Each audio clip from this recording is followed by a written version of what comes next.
শামসুল উলামা আল্লামা সাহেব কেবলা ফুলতলি রহমাতুল্লাহ আলাইহির মুনতাখাবুস সিয়র সেই কিতাবটা যদি কারো ঘরে থাকে একটা নজর দেখবেন। আল্লাহর ওলি সাহেব কেবলা ফুলতলি কত সুন্দর নবীর সম্মান তুলে ধরেছে গো। আমার নবীর ইজ্জত, নবীর গুণগান যারা যত বেশি গাইবে আমার আল্লাহ তার ইজ্জত তত বেশি বাড়ায়া দিবে। প্রিয় ভাই আমার, আল্লাহর হাবিব মেরাজে গিয়ে আল্লাহর সাথে কথা বলেছেন। আমার আল্লাহকে দেখেছেন কিনা? নবীজি আল্লাহকে দেখেছেন কিনা? এই ব্যাপারে বিশুদ্ধ পর্যায়ের অনেকগুলো হাদিস শরীফ রয়েছে।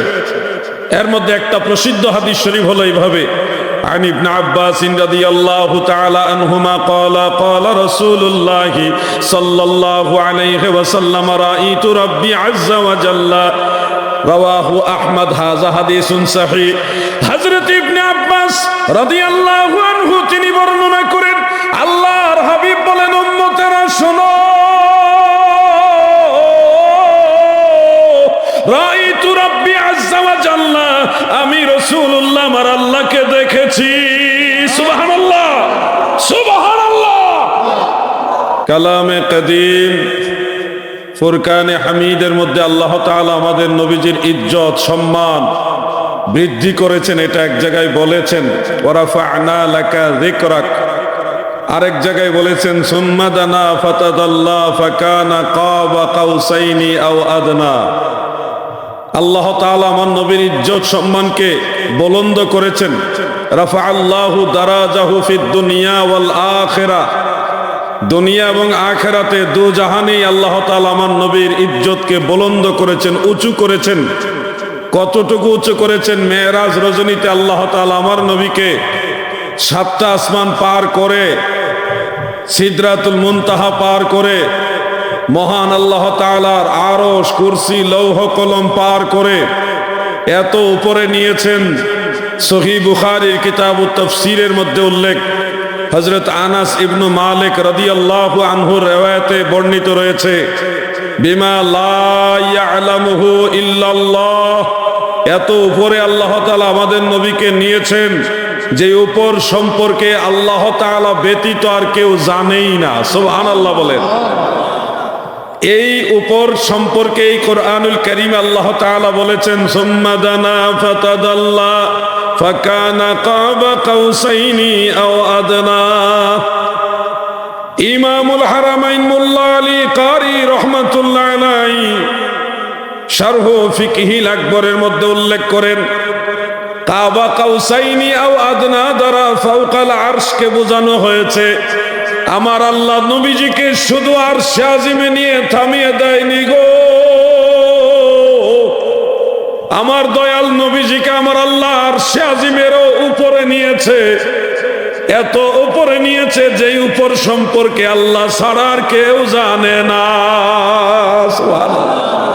এই জন্য মাঝে মধ্যে ছন্দে ছন্দে বলি, যার ইশকে মত্ত হলেন খোদে আল্লাহ রব্বানা, আমার নবীর মতো আর নবী পাবে না। এই বিশ্ব জুড়ে ঘুরে যার জোড়া পাবে না, আমার নবীর মতো আর নবী পাবে না। বলুন না, আমার নবীর মতো আর নবী পাবে না। আমার নবীজির ইজ্জত সমগ্র সৃষ্টি জগতের চেয়ে বেশি, এটা বোঝানোর জন্য আল্লাহ তাআলা আরশে আজিমের উপরে নিয়ে গেছে। সুবহানাল্লাহ। গোটা সৃষ্টি জগৎটাকে আল্লাহ তাআলা নবীজির কদম মোবারকের নিচের দিকে রেখেছে। সুবহানাল্লাহ, সুবহানাল্লাহ। এজন্য শেখ সাদী রহমাতুল্লাহ আলাইহি বলেন, বালাগাল উলা বিকামালিহি, নবী গো আপনার কামালিয়াতের দ্বারা সর্বোচ্চ মর্যাদায় আপনি পৌঁছে গেছেন। আমার নবীজির ইজ্জত সম্মান সবার চেয়ে উপরে, এটা বুঝাইবার জন্য আমার আল্লাহ নবীজির মেরাজ সংগঠিত করাইছেন। আরশ, কুরসি, লৌহ কলম সব কিছু আমার দয়াল নবীর কদম মোবারকের নিচে। সুবহানাল্লাহ।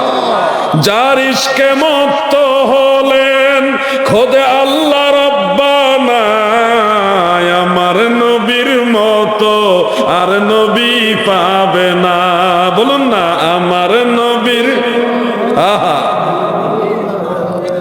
শামসুল উলামা আল্লামা সাহেব কেবলা ফুলতলি রহমাতুল্লাহ আলাইহির মুনতাখাবুস সিয়র, সেই কিতাবটা যদি কারো ঘরে থাকে একটা নজর দেখবেন।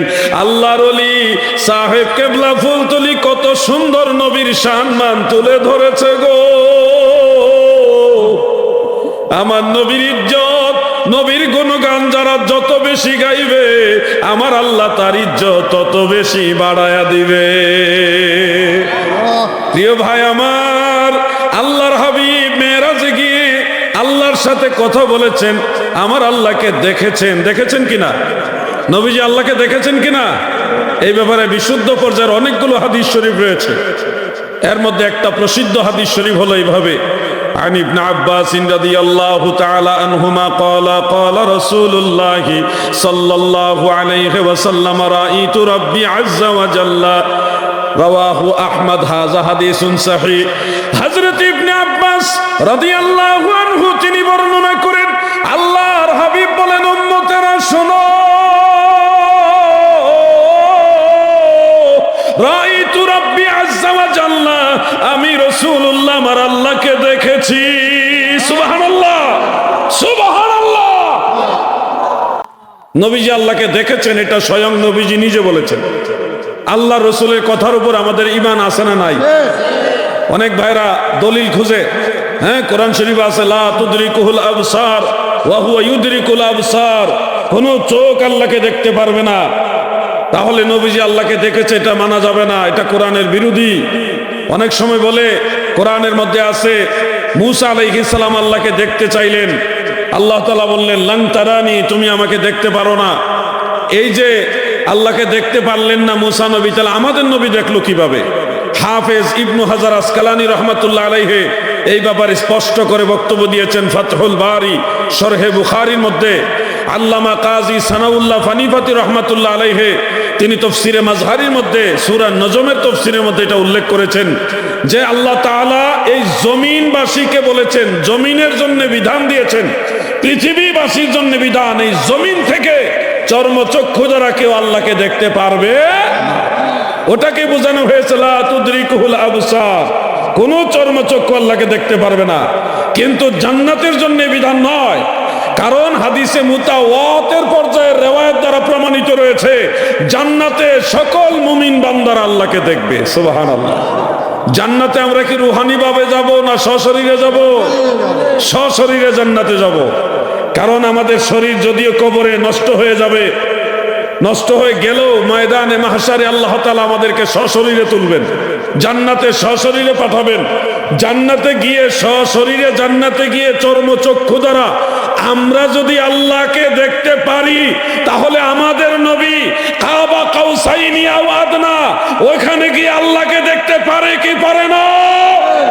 জবান খুলে বলেন, পারে কি পারে না?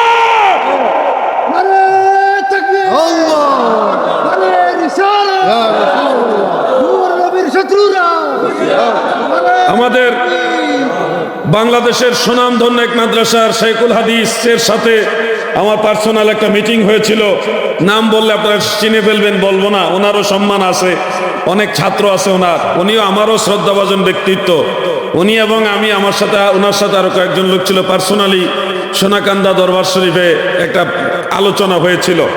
সেখানে উনি বললেন যে নবীজি আল্লাহকে চর্মচক্ষু দ্বারা দেখেছেন, এটা শুধুমাত্র ইমাম নববী একাই বলেছে, অন্য কেউ এটা সমর্থন করেনি। তা আমি বললাম, হুজুর এটা কি বলেন, অন্য কেউ সমর্থন করেনি বলতে কাকে মিন করতেছেন আপনি? তখন উনি হাফেজ ইবনু হাজার আসকালানির কথা বললেন। তা আমি বললাম, ইবনু হাজার আসকালানী রহমাতুল্লাহ আলাইহি থেকে আমি দুইটা মত পাইছি এই ব্যাপারে। আর ইমাম নববী রহমাতুল্লাহ আলাইহি উনিও তো হাফেজুল হাদিস। এছাড়া ইমাম জালালউদ্দিন সুয়ুতি রহমাতুল্লাহ আলাইহি উনিও হাফেজুল হাদিস। আরেকজন আছে ইমাম নজমুদ্দিন গাইতি রহমাতুল্লাহ আলাইহি উনিও হাফেজুল হাদিস। ইমাম শিহাবুদ্দিন কাস্তালানি রহমাতুল্লাহ আলাইহি উনি শারিহুল বুখারী। এছাড়া ইমামুল হারামাইন মুল্লা আলী কারি হানাফি, ইমাম আব্দুল বাকি জুরকানি, ইনারা সবাই এই মত পোষণ করেছেন। সবচেয়ে প্রসিদ্ধ হলো হাকেম তবকার মুহাদ্দিস। হাকেম কাকে বলে মাদ্রাসার ছাত্র ভাইরা জানেন, আলেম ভাইরা জানেন? হাকেম তবকার মুহাদ্দিস হলো ইমাম আহমদ বিন হাম্বল রহমাতুল্লাহ আলাইহি, যিনি 10 লক্ষ হাদিসের সনদ মুখস্থ জানতেন। মারহাবা বলেন। তিনি পর্যন্ত এই কথা বলেছেন যে ইন্নান নাবিয়্যা সাল্লাল্লাহু আলাইহি ওয়াসাল্লাম রাআ রাব্বাহু বিআইনি রাসিহি। কওলে রাজিহ হলো ইনদাল জমহুর, জমহুরের কাছে গ্রহণযোগ্য মত হলো আমার দয়াল নবী মহান আল্লাহ তাআলাকে চর্মচক্ষু মুবারক দ্বারা দেখেছেন। এটাই সুন্নিদের আকীদা, ঠিক কিনা বলেন? এটা ইয়া রাসূলুল্লাহ,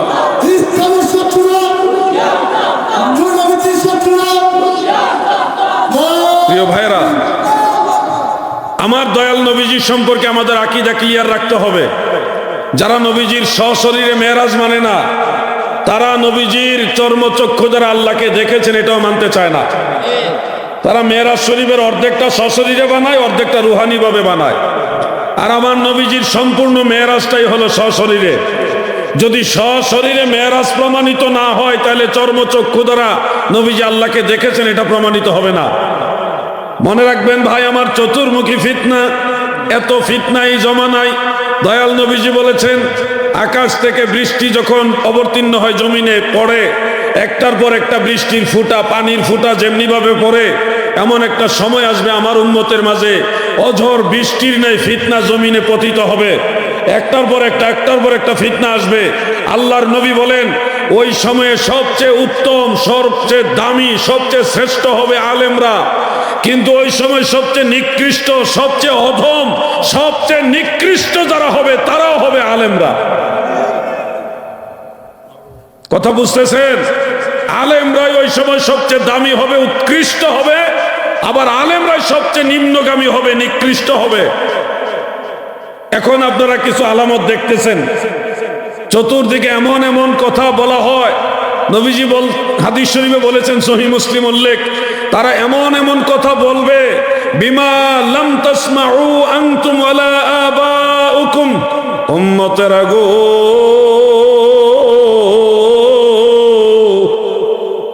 এমন কথা তোমরা শুনবা, এমন কথা ওই ফিতনা বাজারা বলবে যেই কথা জীবনে কোনোদিন তোমরা শোনো নাই, তোমাদের বাপ দাদাও শোনে নাই। যেমন আপনাদেরকে বোঝানোর জন্য একটা কথা বলবো, তারাবি নামাজ 8 রাকাত, এই কথা আজ থেকে 30 বছর আগে শুনছেন কেউ? মুরব্বীরা বলেন 30 বছর আগে তারাবি নামাজে 8 রাকাত, এই ধরনের কথাই আমরা শুনি নাই। কিন্তু এখন শোনা যাচ্ছে কিনা? শবে বরাতে রোজা রাখা যাবে না, নামাজও পড়া যাবে না। শবে মেরাজে রোজা রাখা যাবে না, নামাজও পড়া যাবে না। এই ধরনের ফতোয়া আজ থেকে 30 বছর আগে আমরা কেউ শুনি নাই। মুরব্বীরা কথা বলেন, শুনছেন আপনারা? আগে শবে বরাতে মানুষ নামাজ পড়তো, রোজা রাখতো, হালুয়া রুটি দিত, ফাললে দিত, নাইলে খাইতো, সবাই আনন্দের সাথে ইবাদত বন্দেগী করত। কিন্তু এখন এটা করা যাবে না, ওইটা করা যাবে না, নতুন নতুন অনেক কথা বের হয়ে গেছে। বের হয়েছে কিনা বলেন? প্রিয় ভাই আমার, এই জন্য আপনাদেরকে সতর্ক হইতে হবে। এই জমানাটা ফিতনার জমানা, এমন ফিতনা গো, যদি ঠকিতে না চাও হাটে এসে বসো, পীরের নিকট যে ঘেসে, হৃদয়াকো সেই মহা উপদেশে, মনে মুখে মুহাম্মদ শব্দ বলো।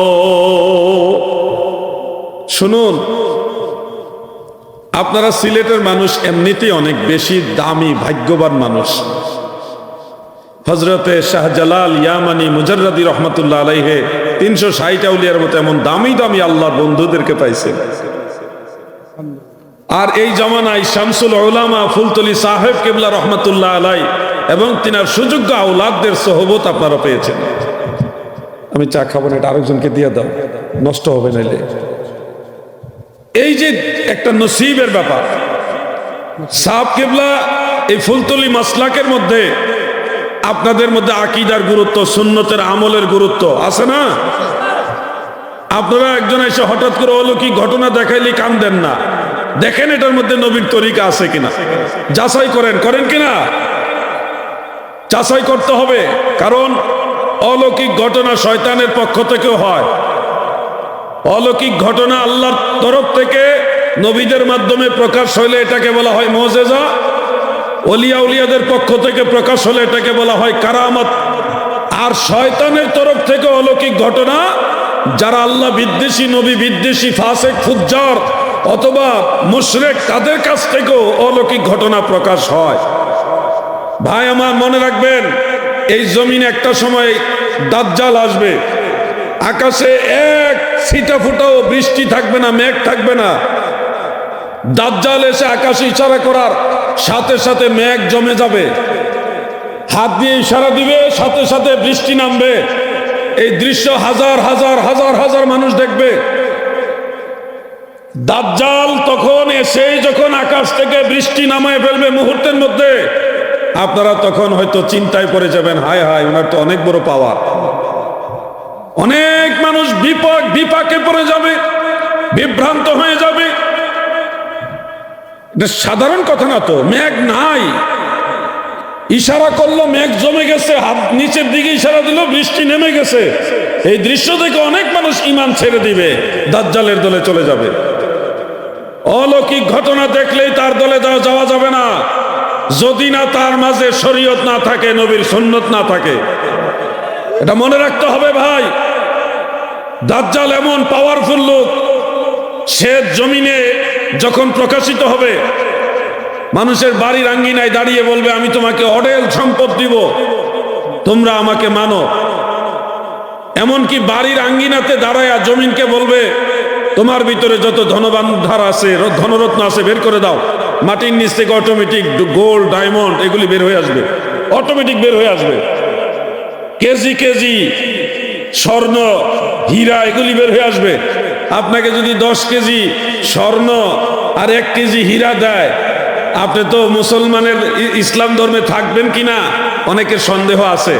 চলে যাবে দাজ্জালের দলে, যাবেও, বহু মানুষ দাজ্জালের দলে চলে যাবে।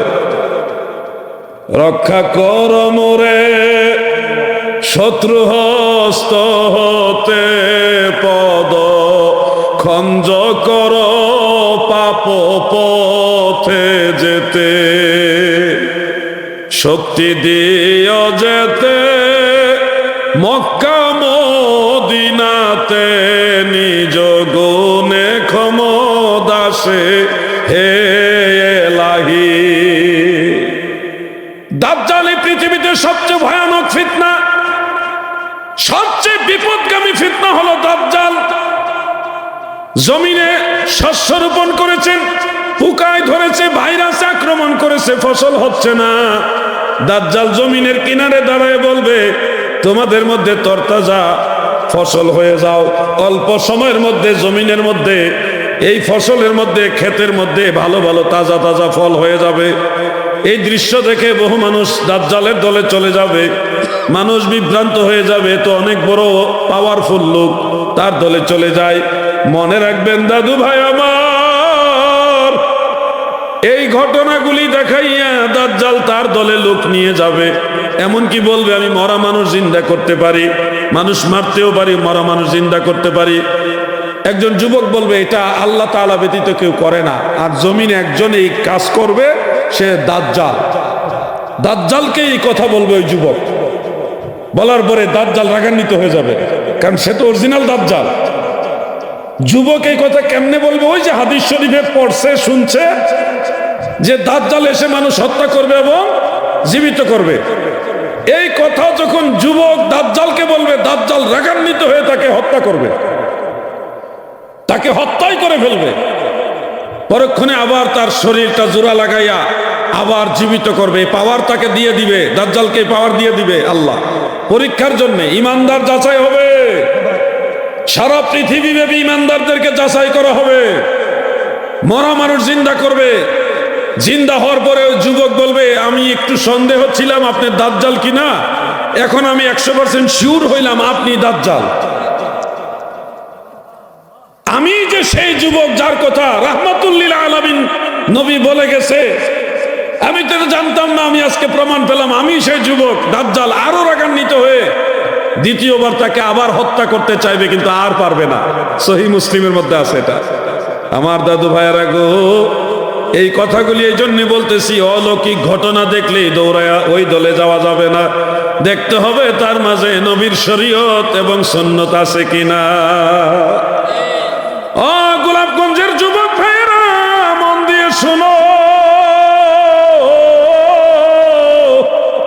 হুজুর গাউসুস সাকালাইন শেখ সৈয়দ মহিউদ্দিন আব্দুল কাদের জিলানী বাগদাদি রহমাতুল্লাহ আলাইহি, তিনি বাগদাদ নগরীতে যখন বসবাস করছেন, তখন একজন দরবেশ আসলো, কথিত দরবেশ।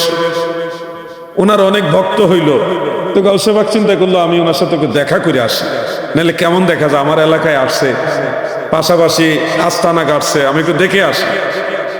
গাউসে পাক কিছু মুরিদান নিয়ে ওনার সাথে সাক্ষাৎ করার জন্য রওনা দিলেন। যাইতে যাইতে ওই দরবেশের, কথিত দরবেশের বাড়ির বা খানকা যেখানে গাড়ছে, ওই দরজা পর্যন্ত, গেট পর্যন্ত গেছে, যেখান থেকে দরবেশকে দেখা যায়। দরবেশ কথা বলতেছে, বলার ফাঁকে কাবার দিকে থুতু ফেলছে। কোন দিকে? কাবার দিকে। তখন থুতু ফেলছে, হুজুর গাউসে পাক আর সামনে আগাইলেন না।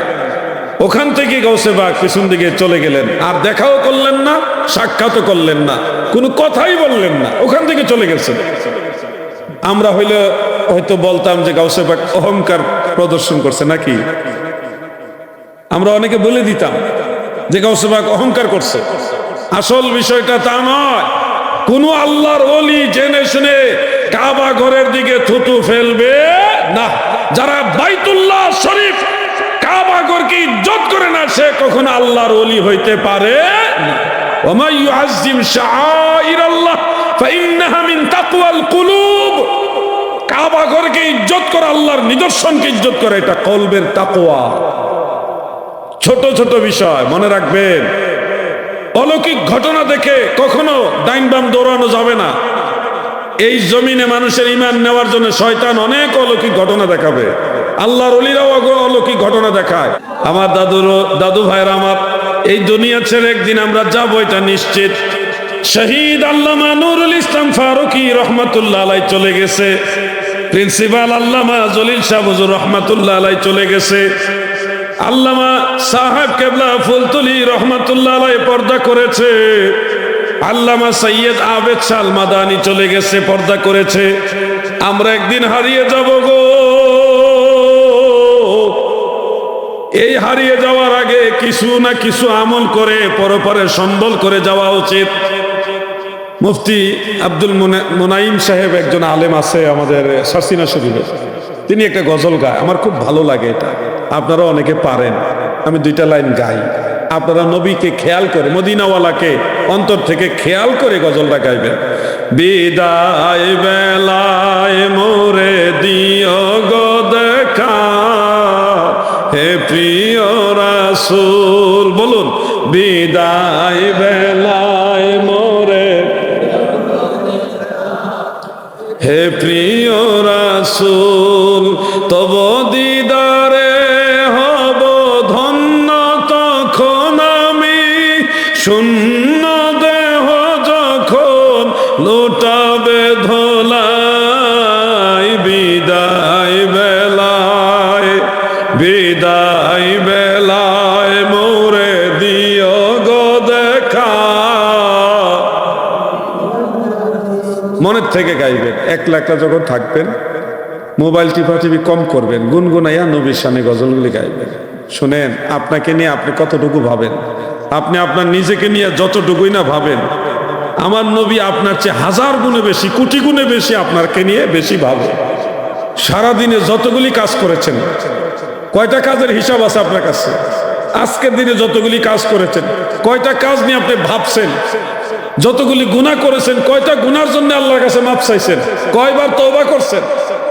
কিন্তু আপনি জানেন, আজকাল সারা দিনের সকল ত্রুটির জন্য, ভুলের জন্য, আপনার ভুলের জন্য আমার নবীজি বহুবার আল্লাহর কাছে মাফ চাইছে। আপনার জন্য, আমার জন্য, আমাদের জন্য। আমরা আমাদের নিয়ে আল্লাহর কাছে মাফ চাই না, আমাদের ভুলের জন্য সব সময় দয়াল নবী ক্ষমা চায়। ওয়াহাবি আর সুন্নির মধ্যে বেশ কম কি? বেশ কম হইলো অনেক, এর মধ্যে একটা বেশ কম। ফাসাব্বিহ বিহামদি রাব্বিকা ওয়াস্তাগফির। সূরা নসরের মধ্যে যে কথাটা আছে, আল্লাহ তাআলা বলছে ওয়াস্তাগফির, আপনি ক্ষমা প্রার্থনা করুন। এই যে আল্লাহর নবীকে আল্লাহ তাআলা বললেন ক্ষমা প্রার্থনা করুন, ওয়াহাবিরা বলবে যে নবীজি দ্বীনের দাওয়াত দিতে গিয়ে, নবুয়ত রিসালতের দাওয়াত দিতে গিয়ে অনেক ভুল ত্রুটি করছে, নবীজির সেই ভুল ত্রুটি ক্ষমা চাওয়ার জন্য আল্লাহ বলছে। এটা হলো ওয়াহাবিদের বক্তব্য। আর আমরা যারা সুন্নি আমরা বলি আরে না, নবীর ভুল না রে, আমরা ভুল করি, আমাদের ভুলের জন্য নবীজি আল্লাহর কাছে ক্ষমা চায়। ঠিক কিনা বলে? আল্লাহু আকবার, ইয়া রাসূলুল্লাহ। আহলে সুন্নাত ওয়াল জামাত সিলসিলায়ে ফুলতলি, সিলসিলায়ে জৈনপুরি। মাশাআল্লাহ কারেন্ট আছে দেখা যায় আপনারা শরীরে, পুরাই কারেন্ট বলে আরেকজন কইতাছে পুরাই কারেন্ট। আমার দাদু ভাইয়েরা বুঝতে হবে এটা সিলেট বাবা শাহজালালের দেশ। 360 আউলিয়ার পদধূলি এই জমিনে লেগেছে, ঠিক কিনা? ওলি আল্লাহর বাংলাদেশ, শহীদ গাজীর বাংলাদেশ, বাবা শাহজালালের বাংলা, এই শাহপরানের বাংলাদেশ, রহম করুন আল্লাহ। বলেন না, সামনে বইছেন গজল গাইতে, বুড়া হইছেন তো কি হয়েছে? গজলে নবীর মহব্বতে কোনো বুড়া নাই, জোয়ান, ঠিক কিনা বলেন?